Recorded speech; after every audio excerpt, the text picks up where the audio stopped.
Subiu para 493 o número de mortos vítimas do ciclone Idai e das cheias na zona centro. Ciclone Idai forçou as linhas aéreas de Moçambique a adiarem 28 voos. Presidente da República inaugurou hoje a estrada de 111 km que liga Mocuba e Milange, na Zambésia.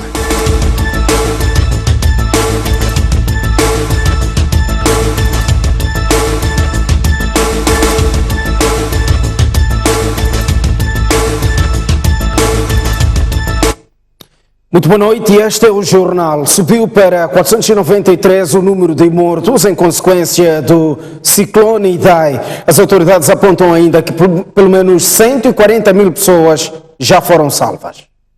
Em comunicado enviado à nossa redação esta sexta-feira, o Instituto Nacional de Gestão de Calamidades atualizou os dados referentes aos danos humanos e materiais provocados pela passagem do ciclone Idai no passado dia 14 de março, na região centro do país. Até esta quinta-feira, o número de mortos era de 468 e na manhã desta sexta-feira o número subiu para 493 óbitos. Há ainda o registro de 1.523 feridos, 168.943 famílias afetadas, 3.265 salas de aula danificadas, 143.447 alunos afetados, 53 unidades sanitárias destruídas, 669.903 culturas inundadas, 54.463 casas totalmente destruídas e 15.784 inundadas. No boletim informativo diário do INGC consta ainda que existem 7.422 pessoas vulneráveis, 140.784 pessoas salvas, 29.098 estão a receber assistência e foram criados 161 centros de acomodação em Sofala, Manica, Tete e Zambésia. No período de 10 a 28 de março, segundo o INGC, houve registro de chuvas fortes em várias regiões do país, com maior destaque para a faixa costeira das províncias de Cabo Delgado e Nampula e nas províncias de Sofala, Manica, Zambésia e Inhambane, que foram afetadas pelo ciclone tropical Idai, tendo-se registrado uma quantidade de mais de 200 milímetros de precipitação em 24 horas e ventos muito fortes, de 180 a 220 km por hora, acompanhadas de trovoadas. O Instituto Nacional de Gestão de Calamidades alerta que os dados ainda são preliminares. Enquanto isso, já são 271 casos de cólera registados na cidade da Beira. De ontem para hoje foram registados mais 132 novos casos e mais da metade foi no bairro da Munhava. Até agora não foi registrado nenhum caso de óbito. E esse sistema de vigilância está montado não só na cidade da Beira, mas em todas as outras cidades que estão em potencial risco. E nas últimas 24 horas nós notificamos um total de 132 casos de cólera na cidade da Beira, que é onde temos confirmação neste momento, dos quais 90 casos foram reportados ou notificados no bairro da Munhava, um total de 25 casos no bairro de Macurungo e um total de 17 casos no bairro em Xingussura.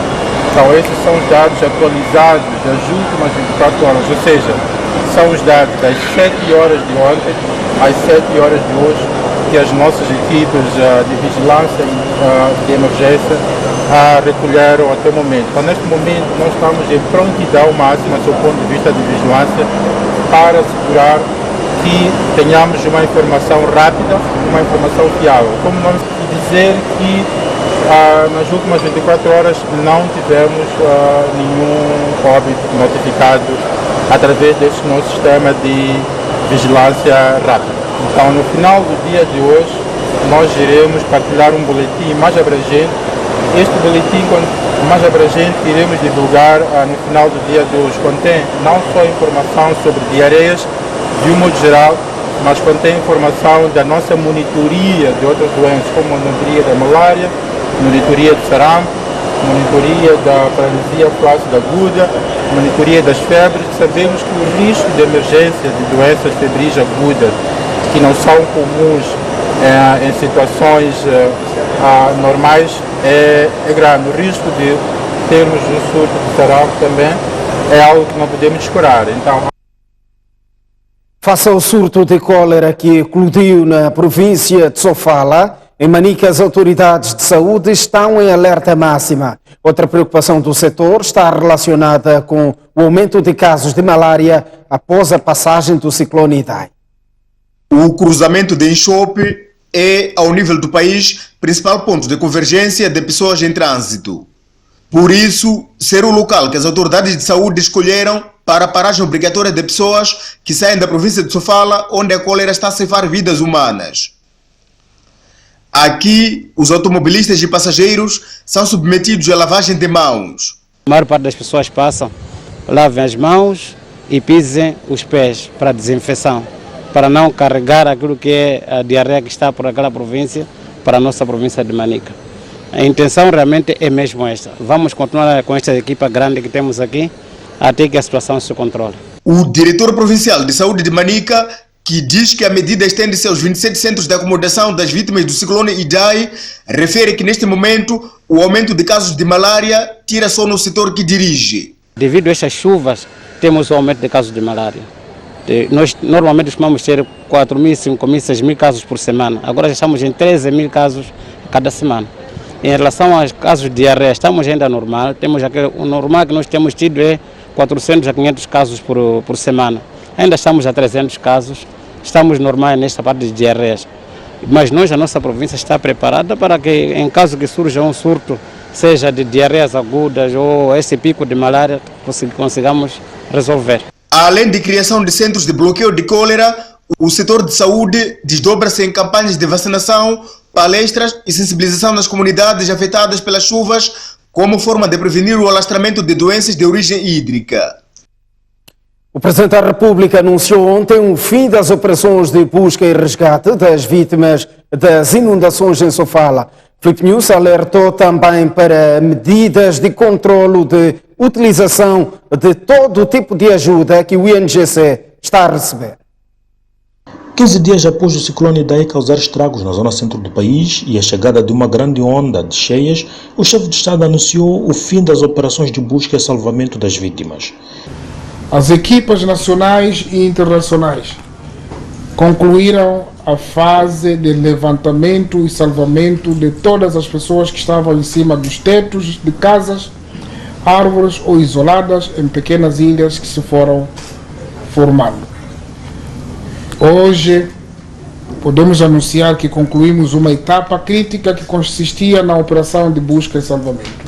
E porque o país tem estado a receber muita ajuda nacional e internacional, o governo tomou um conjunto de medidas para garantir que a mesma chegue aos destinatários. A magnitude e a complexidade de gestão desta calamidade impele ao governo a associar-se a agências especializadas na administração transparente e credível de todo o processo.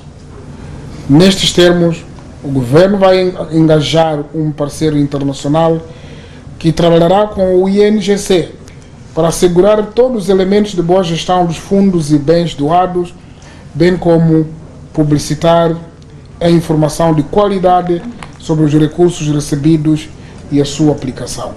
A operação de assistência às vítimas tem sido gigantesca e conta com equipamentos e pessoal com diferentes especializações de quase 20 países do mundo.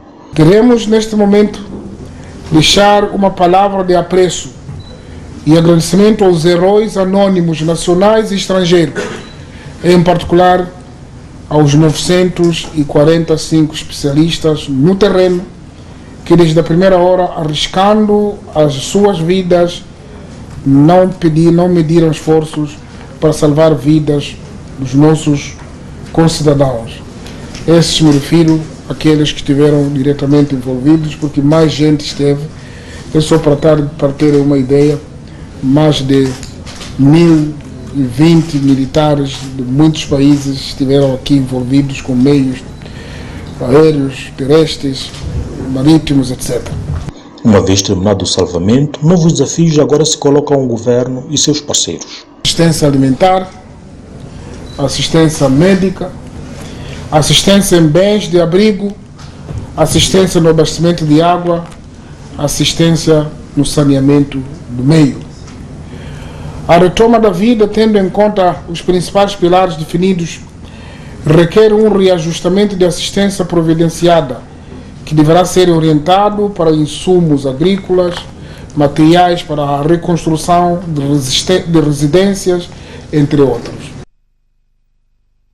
O governo anunciou uma série de estratégias para ajudar a mitigar os efeitos da devastação do ciclone e das cheias nas comunidades afetadas.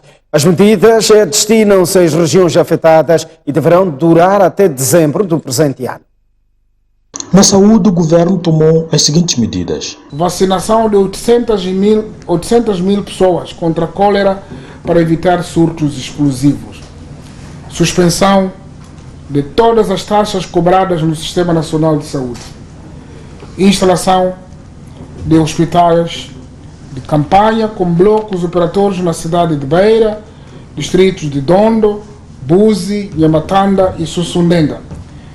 Acesso à medicação gratuita no Sistema Nacional de Saúde nas áreas afetadas no interior a que me referi. No setor da educação, decidiu reimpressão e distribuição de livros escolares, incluindo cadernos. Para a energia elétrica, desconto de 50% da fatura para os setores produtivos, nomeadamente para os agentes econômicos do setor da indústria e comércio. E para a revitalização da agricultura, distribuição inicial gratuita de 100 mil utensílios e 1.000 toneladas de semente diversas para culturas de ciclo curto nas áreas afetadas. Nos transportes, com enfoque no ferroviário, o governo decidiu desconto de 50% nas tarifas de passageiros em todos os serviços de transporte ferroviário, tanto na linha de Sena como na de Machipanda, ligo linha férrea. Desconto de 50% nas tarifas de recovagem, tanto transporte ferroviário de mercadoria, passageiro em diversos produtos, quando ser combinado, e materiais de construção, exceto o clinker e cimento. Transporte ferroviário gratuito de todos os bens e donativos de emergência. Obras públicas, infraestruturas sociais e econômicas. O governo irá acelerar ainda o processo de reabilitação dos sistemas de abastecimento de água, redes de distribuição de energia, centro de saúde, escolas e vias de acesso para permitir a rápida normalização da vida, para assegurar o fornecimento de material de construção e a preços acessíveis. Para Filipe Nunes, os desastres não só semearam luto e dor. Ao longo das últimas 2 semanas marcadas de luto, dor e sofrimento, encontramos nos moçambicanos esperança no sorriso de uma criança órfã salva, alento nas mulheres grávidas resgatadas que deram luz nas condições mais adversas, coragem nos milhares de pessoas que resistiram dias sem alimentos e água, bravura nos jovens que salvaram crianças e idosos, perseverança no trabalho incansável das equipas de salvamento, calor da solidariedade nacional e internacional que não para de chegar. Assistimos a um movimento nacional espontâneo de unidade e solidariedade que demonstra os valores do ser moçambicano. Num momento tão difícil, assistimos Moçambique no seu melhor. O Presidente da República visitou hoje o maior centro de acomodação na cidade da Beira e ouviu reclamações relacionadas com a alimentação. Filipe Nunes foi ao local dias depois de termos noticiado o problema de fome. Aqui estão sujeitas as mais de 1.000 pessoas acolhidas. Passavam poucos minutos das 6 da manhã quando Filipe Nunes dirigiu-se ao maior centro de acomodação montado na cidade da Beira. O chefe de Estado procurou saber dos serviços garantidos para assistir as famílias aqui acolhidas e manifestou preocupação em relação ao risco de eclosão de doenças altamente contagiosas como a cólera. Neste centro, apenas as crianças de colo têm uma papa especial para tomar logo cedo. Os restantes aguardam até o período da tarde para ter a primeira refeição do dia, ou seja, é servido apenas o almoço e o jantar. No diálogo com a população, o Presidente da República ouviu opiniões divergentes em relação às condições garantidas. Hoje vamos nos escalar para a cozinha, ela sempre vai ficar na cozinha. Para comer bem, para saciar. Hoje vamos lhe pôr na cozinha hoje. Estamos assim, vamos falar com o chefe da cozinha. Ela envergonhou, viu? Sim, grande vergonha. Até roupa, está bonita a cidade aqui, criança, saímos sem roupa. Isso aqui é ferida, subir em cima da casa para falar no chama comer. Estaríamos mortos desde que dia? Ainda não está bem. Papá, aqui não tem problema de comida, estamos a comer bem. Estamos a comer bem. Estamos a ser tratados bem com os médicos, não tem problema de nada. Todas as crianças já têm ficha, já temos ficha, tudo. Mas tá bom, eles estão a pedir para você hoje ir à cozinha para ajudar. Sim, sabe, a noite eu fui dando comida pouco para bebê. Eu comer comida com bebê, mesmo prato, é possível isso? Mas tá bom, mas eles lá disseram hoje vai entrar na cozinha para cozinhar e comer bem, tá bom? Sim. Ajudar, tá bom? Sim. Felipe News lembrou que estamos em período de emergência e pediu paciência, tendo garantido que a situação iria melhorar nos próximos dias. Estavam a dizer ali a comida é pouca. Diz eles querem comer mais, muito. Só que aqui nós estamos em casa. Nesse momento, comemos só meia rua. Quando nas nossas casas, comemos da nossa maneira. Mas as pessoas se não estão a ficar saciadas, então... Mas aqui não para saciar a barriga. Era para ficar com fome? Não, estamos a comer assim mesmo. Não pensa assim. Se a comida é pouca, e se pode pedir mais um pouco. Tá bom. Para aumentar meia-lua, vão ficar... Eles estão a reclamar, mas já outros meia-lua chegam. Sim. Todos foram desalojados das suas zonas de origem por força do ciclone Idai. E daqui para frente, o que será desta população? A resposta ainda não é definitiva, apenas fica uma lição importante. Quer voltar para onde vivia antes ou quer ir fazer outro? Já não quer aquele lugar, quer um lugar novo.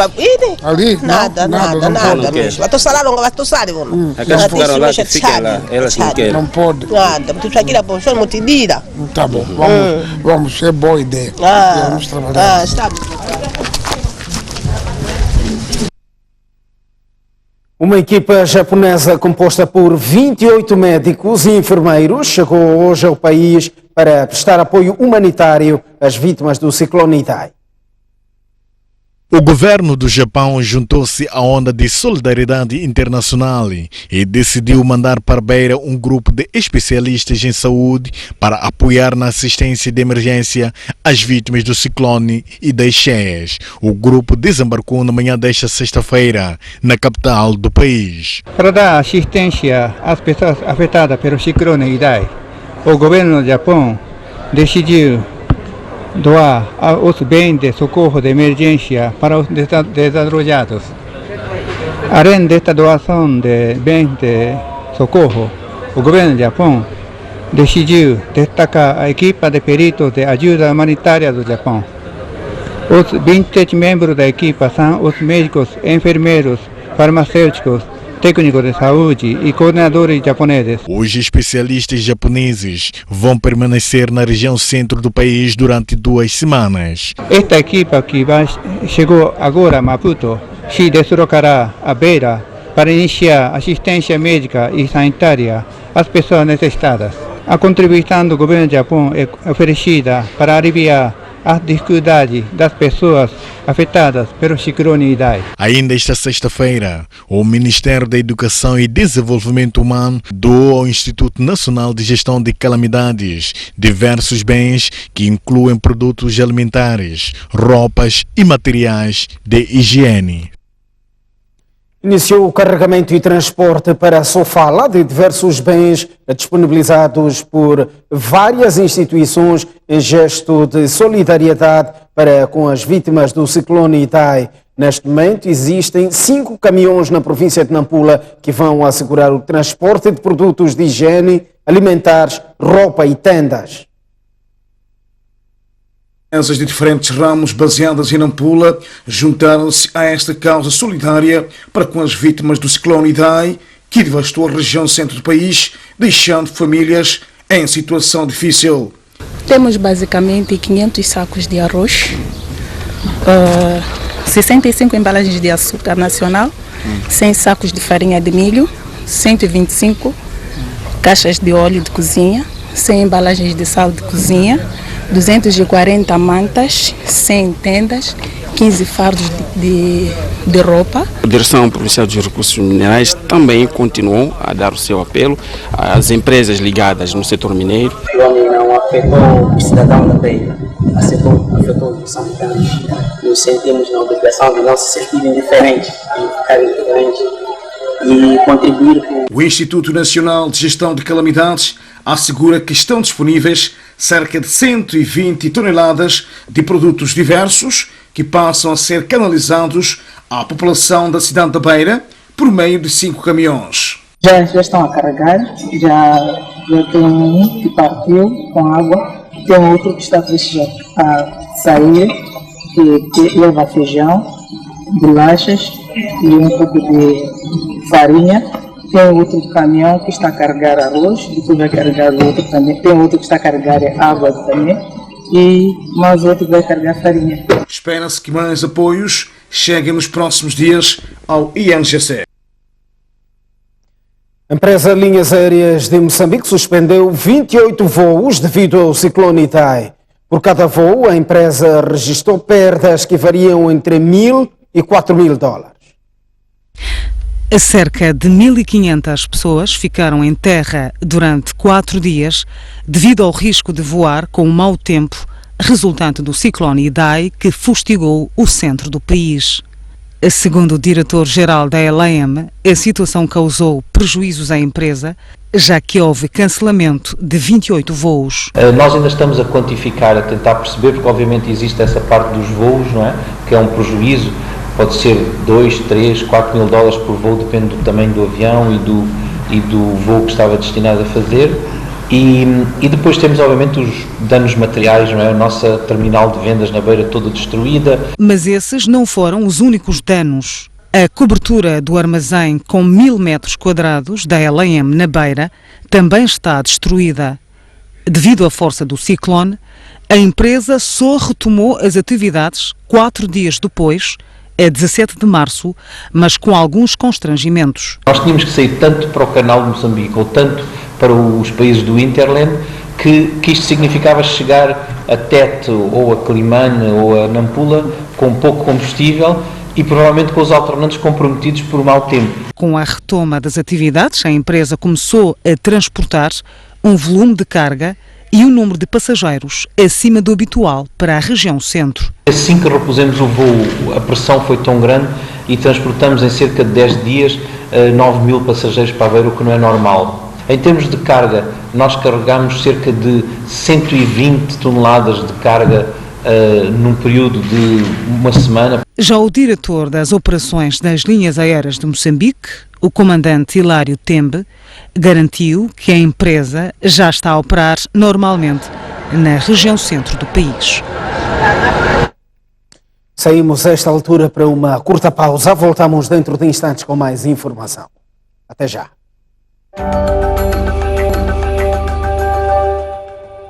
Muito boa noite, uma vez mais estamos de volta ao jornal. O Presidente da República inaugurou hoje a estrada de 111 quilómetros que liga Mucuba e Milange, na província da Zambésia. As obras de construção do troço inaugurado pelo chefe do Estado é de tamanha importância para a economia não só de Milange, como também da Zambésia, mas do vizinho Malawi, que através desta via escoa produtos de Moçambique para aquele país. A estrada Mucuba-Milange tem a particularidade de facilitar a integração regional de Moçambique na Comunidade para o Desenvolvimento da África Austral, a SADC. A partir da fronteira de Milange, permite o acesso aos portos de Quilimane, Beira e Nacala, que servem aos países do Interland, nomeadamente o Malawi, Zâmbia, Zimbábue e também a República Democrática do Congo. Por isso, poderá de forma decisiva contribuir para a redução dos preços nas transações comerciais internas e entre Moçambique e estes países.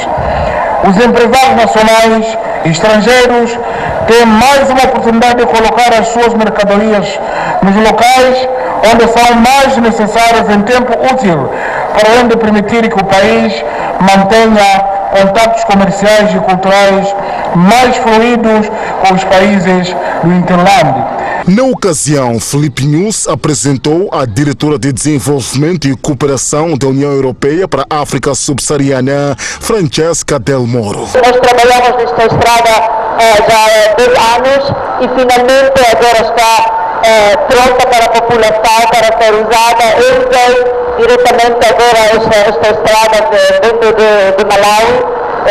Está em perfeito estado e claramente a estrada é muito mais que uma estrada, dá oportunidades, dá possibilidades de criação de novos negócios, de emprego para toda a população. Para além da estrada, também foram construídas 2 pontes sobre os rios Namilat e Mutuase, destruídas nas cheias de 2015, e a reparação das pontes sobre os rios Licungo e Lugela, que também não escaparam com as enxurradas daquele ano.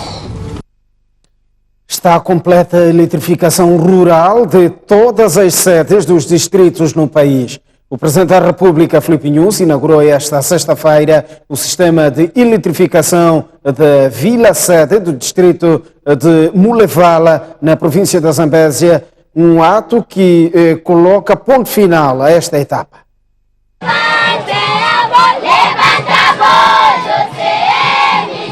Antes do corte da fita que marcou a inauguração do sistema de eletrificação da Vila Sede do distrito de Mulevala, na Zambésia, onde 1.200 famílias serão energizadas, o Presidente da República teve uma breve explicação do projeto e rede de extensão que parte da subestação de Mucuba.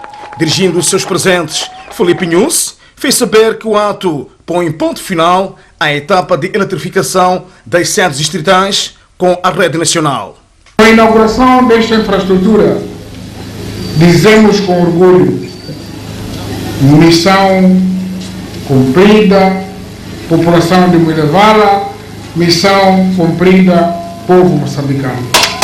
Cumprimos na íntegra o programa definido para o presente quinquênio de prosseguir a eletrificação rural de todas as sedes dos distritos, e o distrito de Mulevala coloca ponto final a esta etapa. A partir de hoje, não há nenhum distrito da República de Moçambique cuja sua sede não tem energia. Todos os distritos. Uma das formas de distribuir a riqueza para os moçambicanos, riqueza produzida em Caora Bassa, no porto de Maputo, no porto de Quilimane, com esses coqueiros ou o coco de Quilimane, com carvão de Moatize, para dividirmos isso, não é tirar dinheiro do bolso, porque não há de haver, é prover recursos para o povo.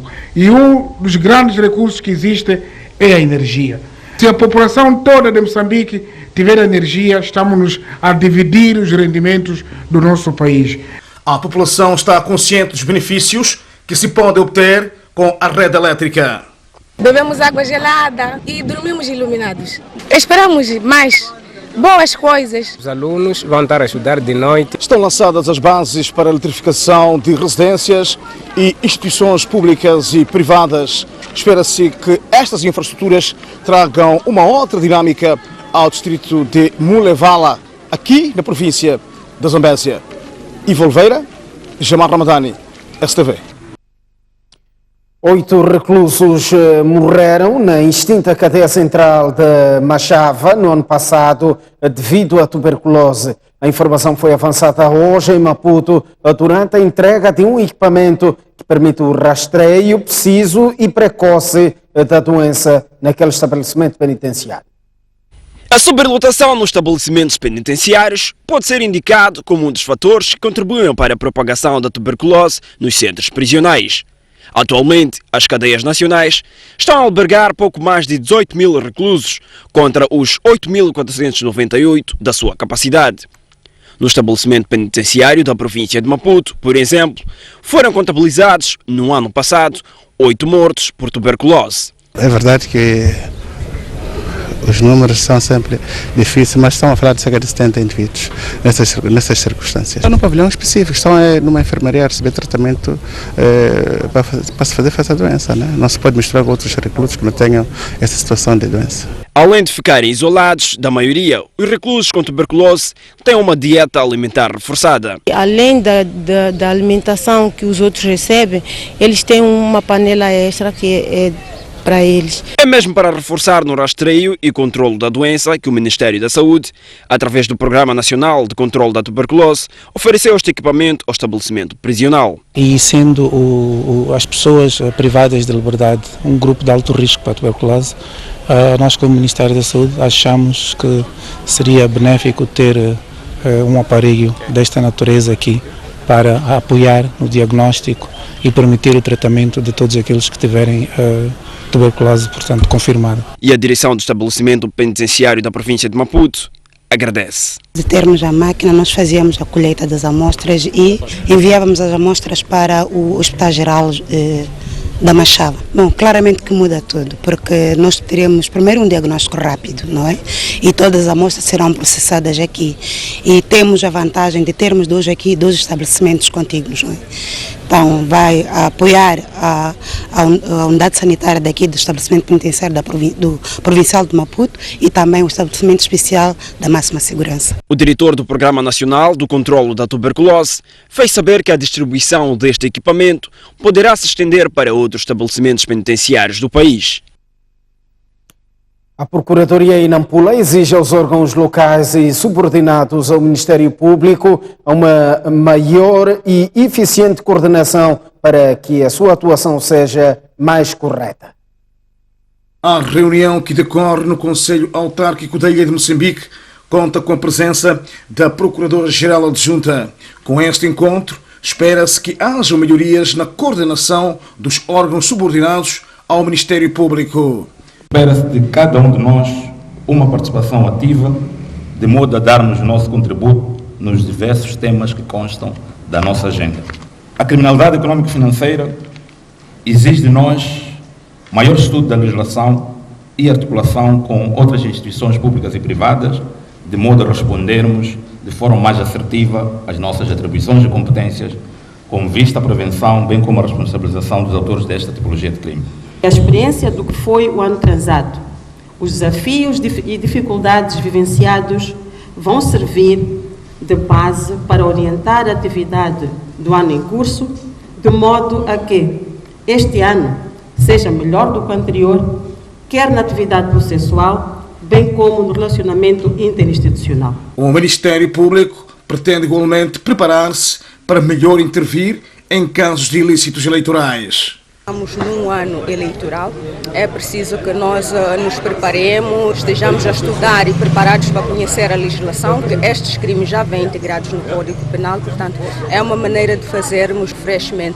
Participam na reunião de coordenação magistrados do Ministério Público, oficiais de justiça, assistentes de oficiais e funcionários do regime geral na Procuradoria Provincial. A inclusão das mulheres nos processos políticos e na tomada de decisões continua longe do desejado, segundo o Instituto para a Democracia Multipartidária e deputadas das 3 bancadas da Assembleia da República. Falando numa mesa redonda sobre a participação da mulher sobre processos políticos, o diretor do Instituto para a Democracia Multipartidária, Hermenegildo Monlhove, defendeu que os partidos políticos têm um papel fundamental para mudar a fraca inclusão das mulheres. Os partidos políticos são o principal veículo para que as mulheres acedam a esses cargos políticos e cargos públicos. Fizemos questão de trazer todos aqui no sentido de refletirmos. E o que nós pretendemos analisar é basicamente a questão também das candidaturas às próximas listas. Quais são as estratégias que nós podemos ter no sentido de termos mais mulheres em posições de liderança? As deputadas dos 3 partidos com assento na Assembleia da República defenderam que a participação da mulher melhorou, mas persistem desafios. Esse é um trabalho que deve haver na Frelimo, como o maior partido neste país, na Renamo, como o segundo maior partido, no MDM e tantos outros partidos que eu faço apelo. O MDM vê na mulher o futuro, uma vez que paulatinamente estamos a tentar colocar a mulher no topo, mas só que há entraves. Por exemplo, nós temos muitas mulheres com fraca escolaridade, nós temos muitas mulheres com pobreza extrema, temos muitas mulheres que vivem o dia a dia vendendo, procurando os alimentos para dar aos seus filhos, o que torna muitas vezes difícil a participação da mulher nos processos políticos. O evento serviu para trocar experiências sobre participação da mulher na política e desenhar estratégia para superar desafios. Recuperamos a informação sobre os rastros do ciclone Idai para dizer que o secretário-geral da ONU aproveitou-se deste desastre para chamar a atenção aos países do mundo sobre a necessidade de se intensificar o combate contra as mudanças climáticas. De acordo com a Organização Meteorológica Mundial, o desastre do ciclone Idai sobre Moçambique, Zimbábue e Malawi é mais uma prova trágica dos efeitos das mudanças climáticas. Em consideração a estas declarações, António Guterres, secretário-geral das Nações Unidas, apelou esta quinta-feira para os líderes mundiais prepararem planos e não discursos para reverter as mudanças climáticas na Cimeira de setembro. O tempo de agir é agora. Precisamos de ações multilaterais de todos os governos e precisamos que trabalhem mão a mão com o setor privado e sociedade civil. O clima global está a enviar uma mensagem clara. Os jovens pedem que os líderes ajam na defesa das gerações futuras. Faço eco deste pedido. Em Moçambique, como forma de combater a cólera ocasionada pelas calamidades naturais, a Organização Mundial da Saúde garante que as vacinas chegam ao centro do país esta segunda-feira. Temos 900 mil doses de vacinas contra a cólera que vão chegar na segunda-feira. Vamos começar a campanha de vacinação na próxima semana, assim que possível. Os planos do Ministério da Saúde deverão começar na quarta-feira. Segundo a OMS, as vacinas protegem as populações durante 3 meses antes de uma nova campanha de vacinação. Juan Guaidó, autoproclamado presidente da Venezuela, foi demitido do cargo de presidente do parlamento após ser acusado de prática de corrupção. Entretanto, Guaidó rejeita a decisão e diz que a mesma vem de uma entidade ilegítima.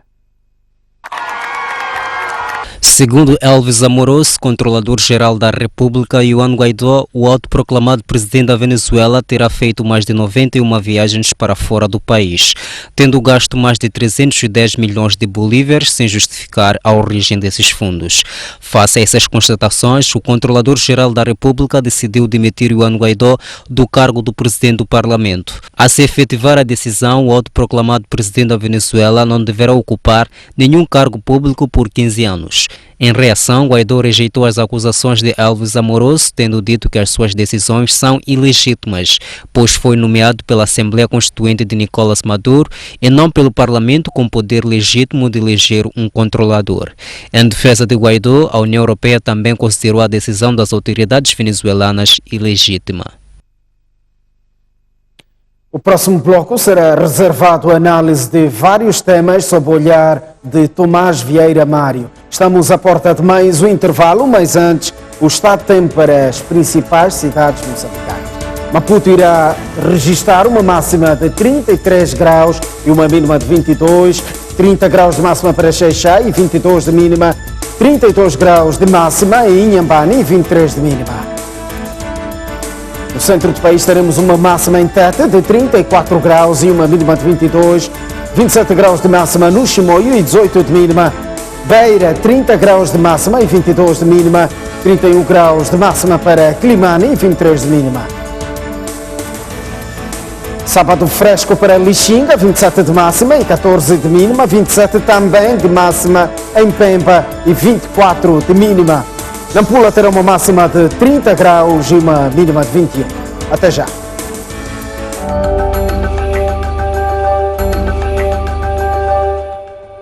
Muito boa noite, uma vez mais estamos de volta ao jornal e a esta altura vamos ao nosso espaço de análise com Tomás Vieira Mário.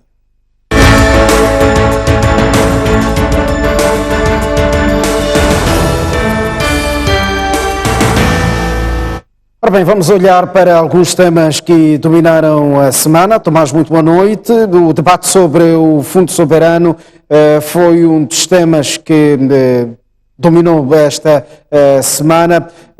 Olhando para os indicadores macroeconómicos do país e com o peso da dívida tornar-se cada vez mais insustentável, é verdade que com o advento da exploração do gás o cenário poderá mudar. É legítimo que a esta altura debata-se a criação de um fundo soberano? Boa noite, Gerosilde. Eu penso que sim, que é legítimo. Aliás, é um debate que vinha sendo sugerido pela sociedade civil há bastantes anos atrás, mas a posição oficial do governo nesses anos era de que se calhar não fosse um assunto, até porque, dizia o governo nessa altura, se calhar nem sequer podemos pensar em poupar, seja o que for, porque a pobreza era de um tal nível que não valia a pena pensar em poupar. Sim. Mas esse pensamento do governo evoluiu, como estamos a ver agora, e o assunto está no dia do debate. E ainda bem que assim seja, porque realmente é preciso pensar nas gerações futuras, mas sobretudo pensar na gestão transparente e que seja fiável para todo o povo moçambicano. Somos um país, enfim, com experiências muito amargas na gestão de coisa pública. Aliás, por falar mesmo de gestão destes recursos, muito antes deles serem explorados, nós já nos endividamos a respeito desses mesmos receitos. Faz muito sentido que haja um debate o quanto mais amplo possível sobre como fazer a gestão destes recursos, de modo a que não os usemos de forma desregrada, sem pensar no futuro, mas também de forma transparente e credível. Por isso, o debate é um debate necessário, muito importante, ainda bem que foi começado. O chefe do Estado foi muito claro sobre o pensamento que ele tem deste fundo. Gestão transparente do fundo, muito transparente. Aliás, um dos pontos até é que entidade é que vai gerir este... Exatamente. O debate que iniciou na terça e quarta-feira para a sociedade civil teve algumas penumbras, porque não houve uma ideia clara de como a sociedade civil se envolve no debate. Houve convites dirigidos a umas, não a outras, e depois os mesmos convites no meio do caminho foram alterados, em como a sociedade civil ia participar apenas na parte técnica, e o IES e a OMR, que eram convidados, no fim não foram à reunião, acharam que não havia clareza sobre o que se quer da sociedade civil. Então acho que é um começo um pouco titubeante, mas começou. Penso que há espaço para se recompor o debate, de modo a que não crie suspeitas, nem fica ninguém de fora a pensar que o debate pode não ser envolvente. Mas o chefe do Estado foi muito claro sobre esse fundo. Esperamos que o debate seja reposto e mais envolvente, envolva mais os de dentro moçambicanos do que os de fora, porque sempre nós estamos, digamos muito atentos a esses fenómenos, e com razão, porque não temos experiência de gestão dos recursos muito dolorosos. Então é natural que fiquemos atentos para ver como é que o processo vai decorrer e haja um espaço em que todo mundo possa participar e a gestão do fundo seja feita por um órgão credível, fora de toda a suspeita, em que várias partes possam ter lá a palavra. O setor privado, o governo, a sociedade civil, ou seja, um esquema tal que nos tranquilize de facto, porque estamos como gatos escaldados neste momento. Tomás, vamos virar de página, vamos falar sobre os rastros deixados pelo ciclone Idai. É verdade que são marcas indeléveis, agora está aí a cólera com os números de casos praticamente a subirem, e a questão que lhe coloco é até que ponto é que as autoridades nacionais e internacionais, até porque Moçambique está a receber vários apoios, até que ponto é que estamos preparados para travar males maiores decorrentes deste? Realmente, como bem diz Gerosilde, se não formos muito eficientes, nós e os que de fora nos apoiam, há o risco de o número de mortes superar os que morreram já no pico da crise. Ou seja, a cólera se espalha, ela é muito violenta e mata em muito pouco tempo. Associada à cólera, a malária, porque, ou seja, assim que as águas pararam, não é? Os dejetos humanos, esgotos que rebentaram e, portanto, colocaram na circulação da água dejetos humanos, fezes, xixi, urina, por aí fora. E se bebe essa água, é claro que tem a cólera, sobretudo de crianças. Então, pelo menos as crianças devem-se fazer tudo para que bebam água fervida, no mínimo. Se possível, é água com certeza, ou água mesmo, enfim, segura, porque o risco de contaminação é muito alto na cólera. Lembremos-nos que Beira, aí nos anos 80 e 90, em tempo de chuvas, era sempre tendas e tendas na beira da cólera. É uma cidade vulnerável a este fenómeno. De modo que é fase 2 da crise. E como dizem os que conhecem o assunto, se não se tomam medidas muito mais sérias, muito severas, como foram até agora, pode-se ter um número de mortes superior ao que já houve com o próprio ciclone. Então é uma fase muito crítica e difícil, mas esperamos que uma vez mais haja competência e haja unidade, sensibilidade dos moçambicanos e de quem nos apoia para que esse risco não se verifique, mas ele está lá certamente. Tá. A semana foi também marcada pelo anúncio da vinda do Papa, vai ser em setembro. A última vez que um Papa esteve no país foi na década de 80, ao calor da Guerra dos 16 anos. O Papa vem em setembro, Papa Francisco. Que mensagem de conforto é que o Papa Francisco traz para nós? Eu penso que o Papa Francisco vem a Moçambique em altura onde a sua mensagem pode ser muito importante. Estamos numa fase do nosso país que não é das melhores em termos de peso emocional, o sofrimento humano é muito grande. Só pelo ciclone estamos ainda de lágrimas, como é óbvio, mas não foi só o ciclone. Houve cheias na Zambésia, houve muita morte na Zambésia. Aparentemente, devido ao ciclone, Zambésia ficou um pouco esquecido de que também está em situação de emergência realmente. E temos, e portanto, este é o momento em que os moçambicanos querem ouvir mensagens de esperança, mensagens de conforto, que podem vir melhor do Papa. Além disso, também temos a crise da segurança em Cabo Delgado. Também o ciclone, pelo seu impacto, talvez nos deixou um pouco a leste do que se passa em Cabo Delgado. Em Cabo Delgado a situação não melhorou, pelo contrário, tende a ter contornos de impacto humano muito forte, com atos bárbaros, inqualificáveis. E, portanto, Cabo Delgado também não está em situação boa, de modo que há uma série de fenómenos que uma mensagem do Papa pode nos ajudar a um certo alívio emocional, pelo menos, e também a nos encorajar para que sigamos pelo processo de paz efetiva, que os líderes da Renamo e do nosso governo estão empenhados para que se verifique. Então, este Papa tem já marcas únicas na trajetória do Vaticano. Em muitos anos, foi o Papa que foi para os países árabes. Isso foi um marco na sua carreira. Tem um recorde de atitudes e de práticas que colocam a Igreja Católica cada vez muito mais próxima daquilo que antes era impensável. Então, é de esperar que o Papa venha aqui em setembro e nos traga mensagens também de mais encorajamento, nos mostre que ainda podemos fazer deste país um país muito próspero, porque isso é possível. Então, eu espero que a mensagem do Papa seja uma mensagem de encorajamento para quem está à frente do sofrimento, também para quem está a lidar o processo de alívio ao sofrimento, somos nossos dirigentes em particular. E, além de Moçambique, ele vai a Madagascar e pronto, ele está um problema regional, mas eu penso que sim, em termos de oportunidade, é uma época que precisamos deste tipo de conforto espiritual por parte de alguém como é o Papa Francisco, porque o conforto acho que não será só para os católicos, obviamente, será para todos nós moçambicanos, porque afinal sofremos em conjunto. O sofrimento não tem a ver com religião, tem a ver com o sentimento que nós temos na situação concreta. Então, eu acho que esta é uma visita oportuna, que deve nos servir de referência a mensagem de que não estamos sós neste mundo, temos também o apoio do outro mundo, incluindo do mundo religioso ao mais alto nível. Eu acho que estão de parabéns também os que promoveram a visita, nomeadamente o nosso chefe de Estado, que esteve no Vaticano, como se lembra, e quando foi do Papa vir a Moçambique. Então, acho que é uma visita oportuna, que nos vai acalentar a dor, nos vai dar mais coragem de enfrentar o futuro e mostrar que afinal não estamos sós neste momento.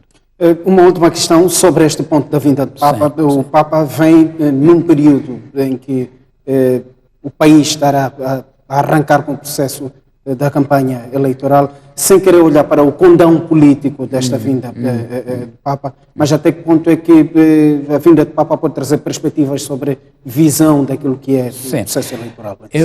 Nós, em Moçambique, temos, infelizmente, uma experiência de que sempre que há eleições há uma crispação política na nossa sociedade. Há um discurso de violência que retorna, de ameaça de que ou as eleições decorrem de um modo X ou voltamos à guerra. Penso que se o Santo Padre aparecer nessa altura e nos trazer um discurso de que as eleições não podem ser um momento para reacender conflitos, mas sim de reformar a democracia, será uma mensagem oportuna.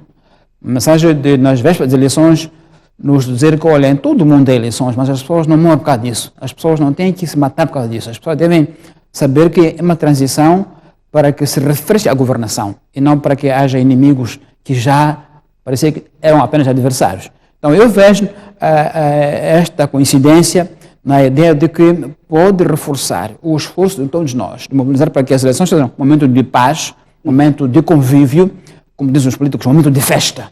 Então pode ser uma mensagem que reforce essa nossa vontade de que vamos às eleições em paz, não vamos às eleições para afiar armas, para desentrar machados, mas para reformar a paz e a democracia como sejam factos que vieram para ficar e pelos quais nós já estamos à vontade. Não temos medo, nem achamos que é véspera de mais um conflito. Se a mensagem do Santo Padre nessa altura for essa, penso que será bem-vinda, porque será uma vez mais oportuna para acalmar os corações dos moçambicanos e dizer-lhes, olha, vão às eleições, mas vão em paz, não vão às eleições a pensar que quem perder, perdeu tudo e, portanto, pode recorrer a armas ou de outro modo qualquer. É assim que eu vejo essa coincidência com as eleições. Tomás, muito obrigado pela sua presença. Próxima sexta seguramente teremos de Estamos juntos. Obrigado, Sr. Silde. Para si que nos vê através da STV Notícias, a informação retoma dentro de instantes. É o ponto final do jornal, é o ponto final também do espaço de análise.